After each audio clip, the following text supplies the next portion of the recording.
The last subject in the IEC 61850 chapter is to speak a bit about the time synchronization.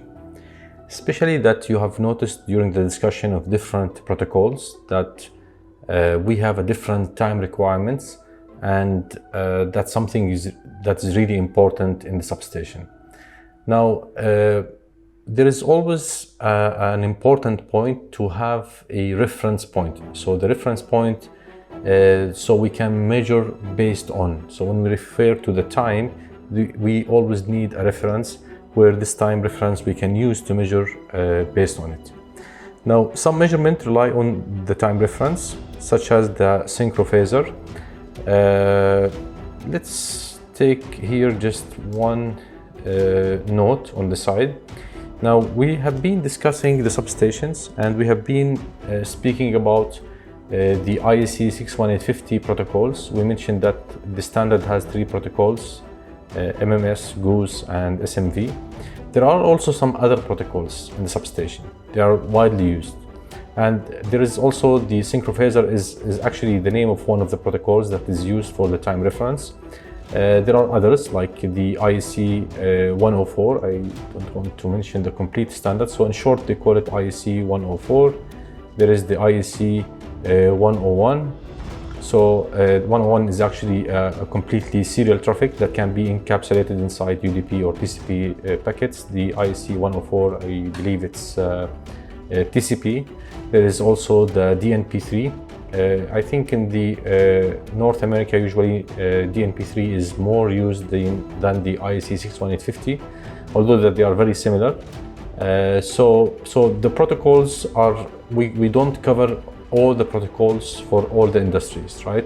So we are just, from every vertical, we're picking something that is really common and advanced and widely adapted and used. And that's how we are focusing. So I just want to say that it's not only those protocols that you can expect at the substation. You can still see like the serial communication going over IEC 101 and maybe 104, etc., etc. So as we said, there will be a need for a time reference, such as the synchrophasor, which is actually a device used to measure electrical quantity. As we know, the quantity would be in terms of voltage or current based on a time reference. Now in 61850, we have 5 classes of time synchronization requirement.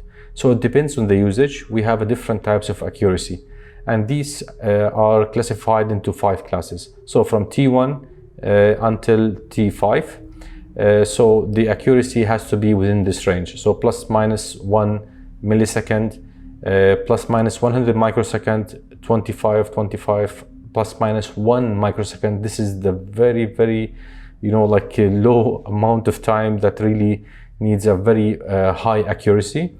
So where it is used, so it's used like when we speak about milliseconds, so we are speaking about event logging. So usually we want to make sure the logs are written within 1 millisecond.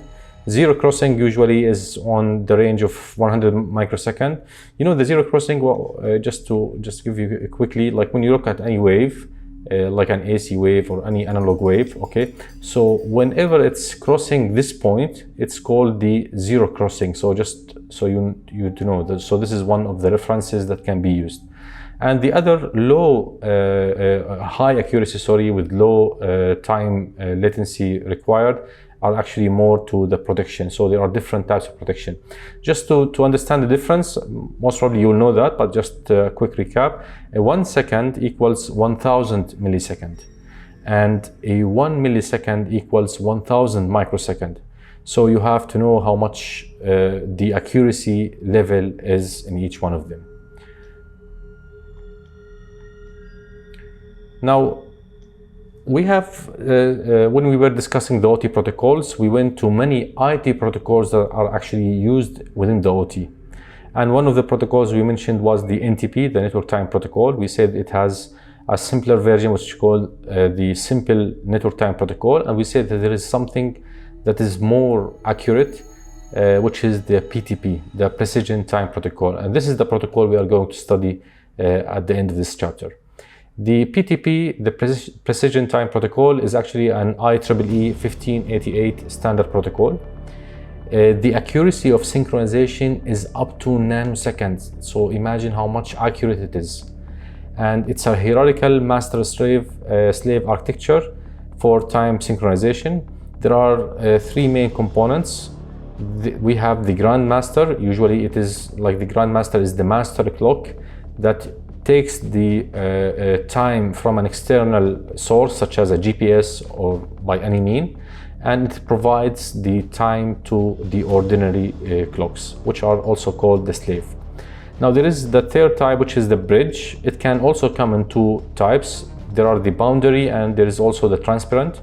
So the slave, it will obtain the time synchronization from the master, and the bridge clock, the boundary or the transparent, will be just an interface between a master and the slave, or multi-slave clocks in a subnet or in a network. So if you look at the architecture of the IEC 61850, you will see that as we have the merging units, GUs between IEDs, we have MMS between IEDs and the SCADA server, etc. There is always the PTP, the Grand Master Clock, the GMC, and that obtains the time from an external source, as we said, and also it's synchronized with many other devices that synchronize through it. So we have always a main source of time that everyone else is synchronizing with.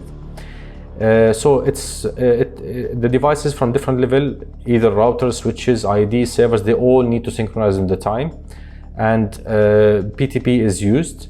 And when we refer to any device, we refer to it as if it's an ordinary clock, so it's kind of a slave that can get or synchronize the time from the grandmaster clock, which in turn will obtain the accurate time through another source such as GPS.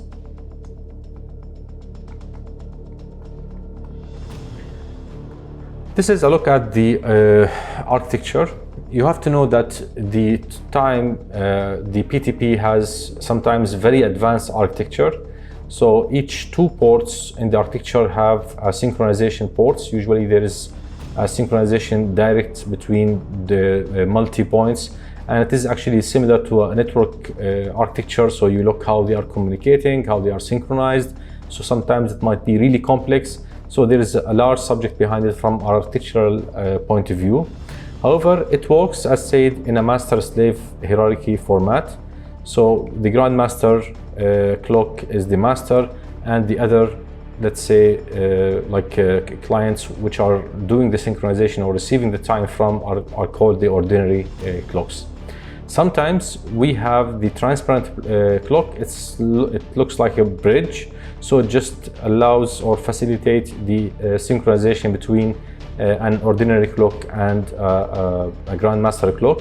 And sometimes we have a boundary clock, which actually can synchronize the time across a large subnet, but in either ways they are just a point in between ordinary clocks and between grandmaster clock. So, how does PTP work? Before we start to speak about how does PTP work, we have to recognize that it's not simply if you have a grandmaster clock, or like if you have the GPS that obtaining the accurate time and providing the time to the grandmaster clock, and then the grandmaster clock providing it to an ordinary clock. You know that there are some time in between. This time, there are two types of delays that can be introduced here.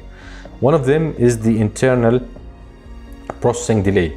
So the time that this, for example, GPS clock, it needs to, whatever the format it takes, or whatever the algorithm it does to obtain the time source, until it prepare it inside and send it over, there is a delay, an internal processing delay. The same thing from the master clock. The moment it receives the time until it processes it inside and then it can offer it to the ordinary clock, also there is an internal processing delay. Beside also the transmission itself, we have also a delay in the transmission. When we speak about PTP that has the accuracy of synchronization up to nanosecond, it means these are huge delays that needs to be considered. So that's the point. So actually, the time usually synchronized based on the difference calculation of a time sync when it was sent and when it was received. So we calculate the difference and we can tell what's the difference. But if the target is to achieve a nanosecond accuracy, delay is really a big issue here, and PTP actually solves this problem. So let's take a look about how it works. It works simply. We have the master, the grandmaster clock, and we